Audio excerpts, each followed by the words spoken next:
Assalamualaikum warahmatullahi wabarakatuh. Perkenalkan, nama saya Ria Fira Rahmawati, NIM 1911101004. Di sini saya akan melaporkan hasil observasi saya di salah satu sekolah di Kota Balikpapan. Madrasah Aliyah Negeri Balikpapan menggunakan kurikulum 2013 yang mengacu pada 8 standar pendidikan, yaitu standar isi, standar proses, standar kompetensi lulusan, standar pendidik dan tenaga kependidikan, standar sarana dan prasarana, standar pengelolaan, standar pembiayaan, dan standar penilaian pendidikan. Selanjutnya saya akan menjelaskan tentang kurikulum yang berada di Madrasah Aliyah Negeri Balikpapan. Sebelumnya, kita harus mengetahui bahwa kurikulum adalah sekumpulan rencana-rencana yang disusun secara sistematis dan dijadikan sebagai pedoman dalam proses pembelajaran untuk mencapai tujuan nasional. Nah, evaluasi pengajaran di Balikpapan ini mengacu pada KKM atau kriteria ketuntasan minimal, yaitu KKM kelas 10 bernilai 70, KKM kelas 11 bernilai 73, dan KKM untuk kelas 12 75. Tiap tahun ajaran baru, kepala sekolah selalu mengadakan rapat koordinasi pembagian jam. Nah, di sini tiap tahun ajaran itu berbeda-beda pembagian jamnya. Sekolah harus melihat apakah kurikulum ini ada perubahan atau tidak. Jika ada perubahan, berarti pembagian jam pun berubah. Misalnya pada angkatan 2019, jam olahraga diadakan selama 3 jam.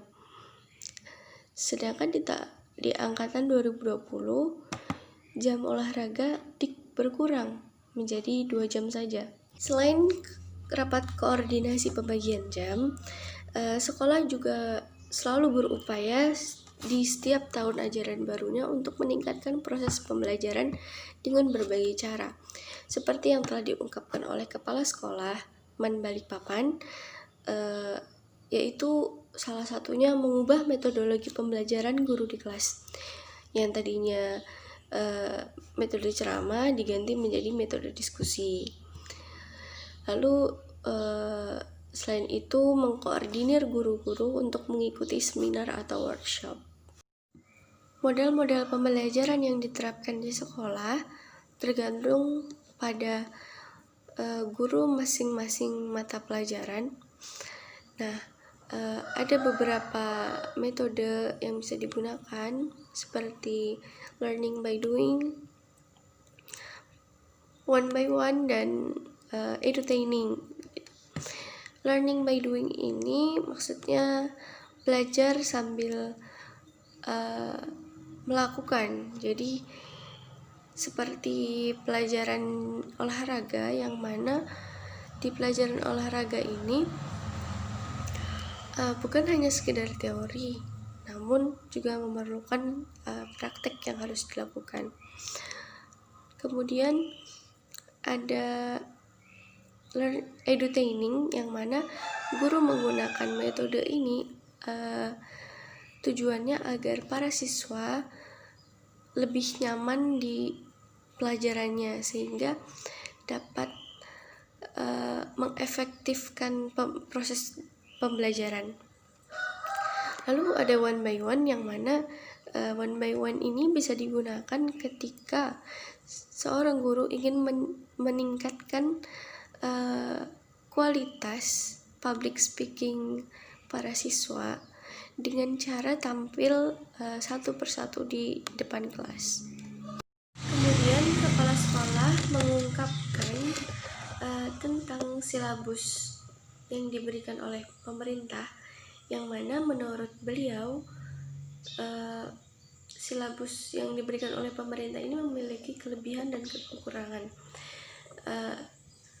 Beliau juga mengatakan bahwa bisa melihat dari kelebihan silabus itu dan menerjemahkannya menjadi sebuah rencana pembelajaran yang bisa dilakukan oleh guru di dalam kelas. Nah, hal ini membuktikan bahwa guru di kelas bukan hanya sekedar mengajar, namun juga memikirkan bagaimana proses pembelajaran atau rencana pembelajaran tersebut dapat berjalan dengan lancar dan sesuai dengan apa yang telah ditetapkan oleh pemerintah. Kesulitan-kesulitan yang ada di Madrasah Aliyah Negeri Balikpapan, khususnya untuk kelas 10, yang mana kelas 10 ini cenderung susah untuk belajar bahasa Arab karena tidak memiliki dasar. Namun tidak perlu dikhawatirkan karena Madrasah Aliyah Negeri Balikpapan untuk sistem masuk atau daftar ke sekolah, salah satunya dengan tes mengaji, yang mana bukan hanya sekedar nilai rapor atau nilai ujian nasional yang dipertimbangkan, namun juga tes mengaji yang diterapkan oleh sekolah.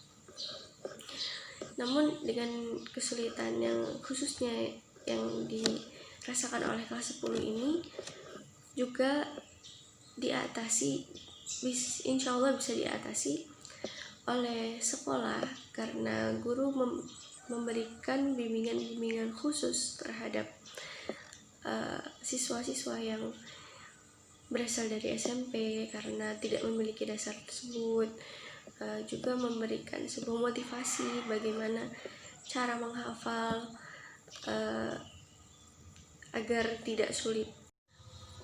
Kesulitan yang ada di masa pandemi ini, seperti yang kita ketahui, pastinya memiliki jaringan yang lambat, lalu biaya kuota yang mahal.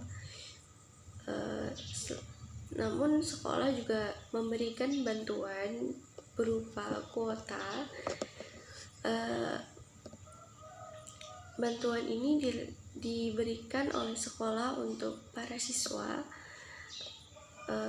agar pembelajaran online dapat berjalan dengan sesuai yang diharapkan. Kesulitan yang ada di masa pandemi ini, seperti yang kita ketahui, pastinya memiliki jaringan yang lambat, lalu biaya kuota yang mahal. Namun sekolah juga memberikan bantuan berupa kuota. Bantuan ini diberikan oleh sekolah untuk para siswa agar pembelajaran online dapat berjalan dengan sesuai yang diharapkan. Sekian laporan hasil observasi saya di MAN Balikpapan. Kurang lebihnya mohon dimaafkan. Wassalamualaikum warahmatullahi wabarakatuh.